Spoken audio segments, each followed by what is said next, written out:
لەگەڵ پشتیوانی ئاسمانی ئەمریکا هێزەکانی سووریای دیموکرات کە زۆربەی لە شەڕوانە کوردەکان پێکاتوە بەردەوام بوون لە پێشڕەویەکانیان لە ڕەقا لە کاتێکدا پاش لە دەستدانی مووسڵ داعش هەوڵێکی زۆر دەدات بۆ هێشتنەوەی ڕەقەی پایتەختی دیفاکتۆی لە دەستی خۆیدا.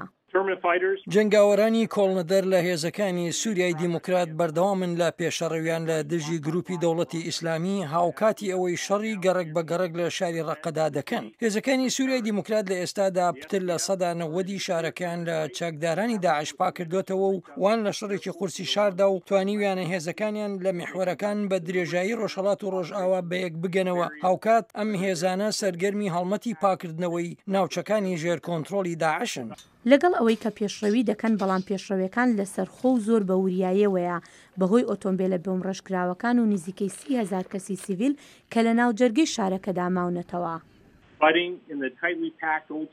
شەڕکردن لەو شارە زۆر قەرەباڵغەدا سەختە بەهۆی ئەوەی چەکدارانی داعش خانۆکان و تەرمەکان بۆم ڕێژ دەکەن وەک هەوڵێکیان بۆ ڕاگررتنی پێشەڕەویەکانی هێزەکانی سووریای دیموکرات. هاوکات داعش ئۆتۆمبیلی بۆم ڕێژکرا و بەکاردێنێت بۆ هێرشکردنە سەر ئەو هاوڵاتیە سیڤیلیانی دەگوێزرێنەوە و هەروها بۆ سەر ڕۆژنامەوانانیش لە هێرشەکانی دوڕۆژی یەک لە دوای یەکدا چەکدارانی داعش ماشێنی زرێپۆشی بۆم ڕێژکراویان بەکارهێنا ئەو هێرشانەی کوژانی 6 کەس و برینداربوونی 5 پەیامنێری لێکەوتەوە.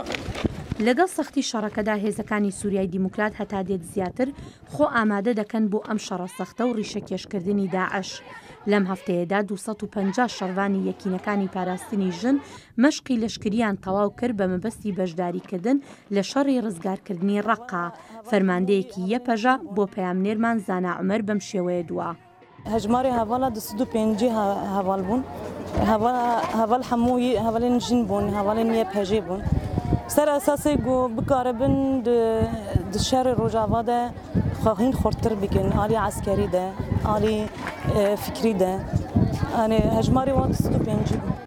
لە عێراقی هەر چەندە شاری مووسڵ بەم دواییانە لە دەستی داعش ڕزگار کرا، بەڵام هێشتا داعش ناوچەیەکی زۆری لە وڵاتەدا لە دەستماوەتەوە. گوتەبێژی پەنتاگۆن دەڵێت داعش بە لە دەستدانی مووسڵ زیاتر لە نیوەی سەرچاوی داهاتی لە دەستداوە و جارێکی تر باجوەرگرتن و بە زۆرە ملێ پارەوەرگرتن لە خەڵکی دووبارە کردوتەوە. ئەمەش زیاتر لە لای خەڵکی ناوچەکە بێمتمانەی دەکات. هاوپەیمان مەزەندە دەکات نزیکەی 2000 چەکداری داعش لە ناو دەوروبەری شارۆچکەی تەلعفەردا هەبن. ئێمە پێشبینی دەکەین شەڕ بۆ ڕیشەکێشکردنی میلیتانانی داعش لە دوایین قەڵایەن لە عێراق شەڕێکی سەخت دەبێت. لە ناوچەکان کە پێشتر لە ژێر کۆنتڕۆلی چەکدارانی داعشدا بوون ئێستاوان لە ژێر کۆنتڕۆلی عێراقیەکاندا و خزمەتیان دەکەن.